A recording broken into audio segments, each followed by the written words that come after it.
붙여놔듯 최애영자매 아무리 어려운 상황에서도.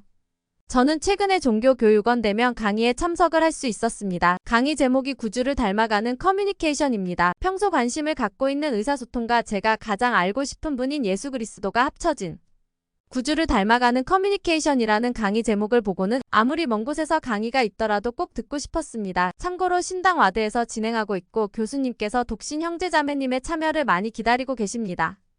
한승용 교수님께서는 다음과 같이 의사소통의 중요성을 말씀하셨습니다. 우리가 다른 사람을 그리스도에게 오도록 인도하기 위해서는 소통을 잘해야 한다. 훌륭한 사람이 되도록 다른 사람을 도우려면 소통을 잘할 수 있어야 한다라고 하셨어요. 이 강의를 통해서 저는 커뮤니케이션의 원리를 익히고 의사소통의 기술을 익혀서 삶에 적용하는 것도 중요하지만 그 전에 예수 그리스도를 닮아가려는 노력을 할 때 훌륭한 의사소통가가 될 수 있다는 것을 배웠습니다. 의사소통을 잘한다는 것은 주님의 형상이 나의 얼굴에 새겨지고 그분의 속성이 나의 행위에서 나타나도록 하는 것임을 알게 되었습니다. 명예 70인 총관리역원인 엘라이온의 캔드릭 장로님은 다음과 같이 가르치셨습니다. 그리스도와 같은 의사소통이란 분노가 아닌 애정을, 거짓이 아닌 진실을, 분쟁이 아닌 자비를, 조소가 아닌 존경을, 비난이 아닌 조언을, 비방이 아닌 교정을 전달하는 것입니다. 그것은 혼동 없이 명확하게 표현됩니다. 그것은 부드러울 수 있고 강할 수도 있지만 항상 절제되어야 합니다. 상대방의 잘못이 명확할 때에도 분노가 아닌 애정의 마음으로 거짓되지 않은 진실한 사랑과 자비의 마음을 갖고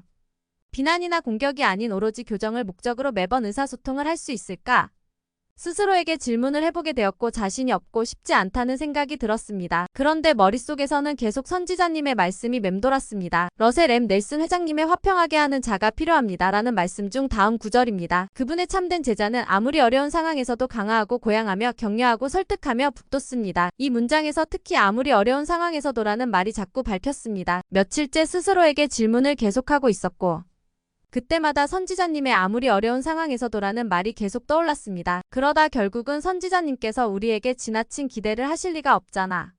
할 수 있으니 주신 미션이지. 그래, 내가 정말 불가능하다고 여겨지는 순간에도 철저하게 지켜보자라고 다짐을 했습니다. 그리곤 직장에서 곧바로 연습할 일이 생겼습니다. 선지자님의 말씀을 기억하고 그리스도를 따르겠다는 결심으로 임하고 말했을 때 그 순간 영이 저와 함께 하고 있음을 느낄 수 있었고 그 공기를 느낄 수 있었습니다. 선지자님의 가르침을 실천했을 때 기대하던 결과와 성과가 있었고 큰 기쁨과 보람을 느낄 수 있었습니다. 작은 실천이었지만 변화를 가져오는 경험을 하게 되었고 하나님께서 저의 간증을 강화시켜 주셨습니다.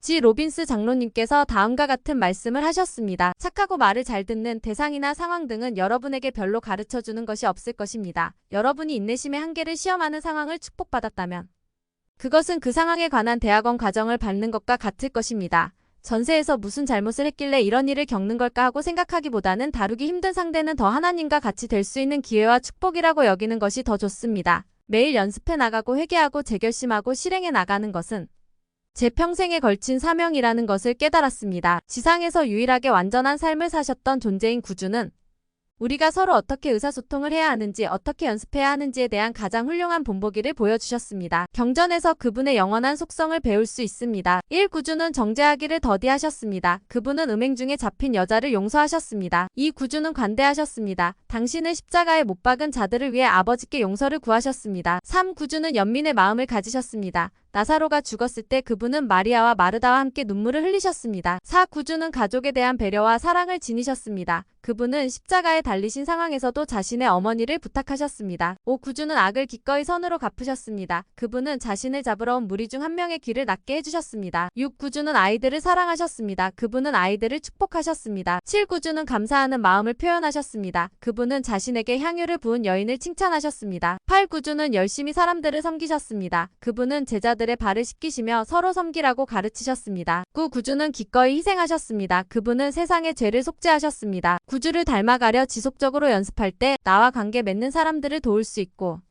하나님과의 관계 속에서 제가 성장해 나갈 수 있다는 것을 알고 있습니다. 예수 그리스도를 닮아가려는 노력을 할 때 훌륭한 의사소통을 할 수 있습니다. 하나님이 살아계시고 모든 것을 알고 계시다는 것을 간증드립니다. 이 모든 것을 예수 그리스도 이름으로 말씀드립니다. 아멘.